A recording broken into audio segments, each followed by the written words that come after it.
At ito, nakarating na kami dito sa susunod naming destinasyon. At ito nga, at maraming mga displaying mga cellphone. At kung ano-ano pa, ayan. Ang mga auntie naman, ayan. Tingin-tingin lang muna. Lakad-lakad lang ang balak namin dito. Kaso nga lang, nakyutan ang mga auntie sa mga nakita nilang mga display. At syempre, pag may mga nakyutan tayo, kailangan magtanong din tayo. At hindi lang cellphone ang mga cute, pati camera, ayan. At tinry nga ni na madam yung selfie ng maliit na cellphone na yan. At ay, ang bongga.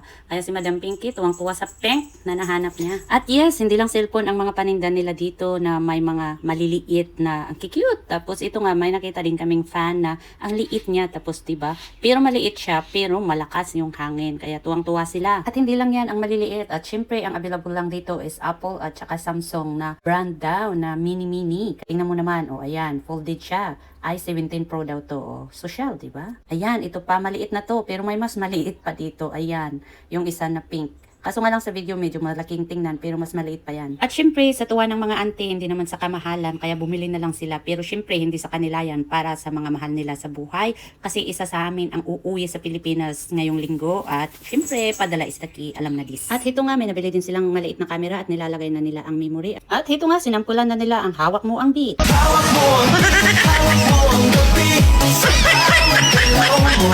Ayun, sa tuwa ng mga auntie, nag-imbita sila na mag-Starbucks daw kami. At ayun na nga, nakipila na lang din kami. Pagkapasok nga namin na ito ang bumungad sa amin at ang dami nga na namang sweets. Pero syempre, nakaya naman namin inignore. At habang naghihintay, kwentuhan is the key. At ayun, ito nga, napunta kami dito sa may second floor. At parang amin na naman ang lugar, ang iingay namin at ang lalakas ng tawa namin. Alam na dis. Magpaganon, kahit maingay kami, ganun lang talaga kasi sinusulit namin ang banding namin. Kasi minsan lang kami nagkikita-kita. At yun nga, iniwanan na nila ako at napag-isip-isip kong mamalingkin na lang ako sa may baba kasi may tops din naman. Pagpunta ko, agoy, marami namang nawawala, lalo na ang mga karne na kakailanganin. Kaya ayun, katnip lang ang nakuha ko. Kadahilanan sa wala naman akong bibilhin na umuwi na lang din ako. At pagkarating ko nga sa amin ay palubog na ang araw. Kaya bilis-bilis ko na lang din na inilakad ang mga aso. At ayun nga, ayun lang ang istorya natin ngayon. At hanggang sa muli, salamat sa panonood at see you sa susunod na video. Bye!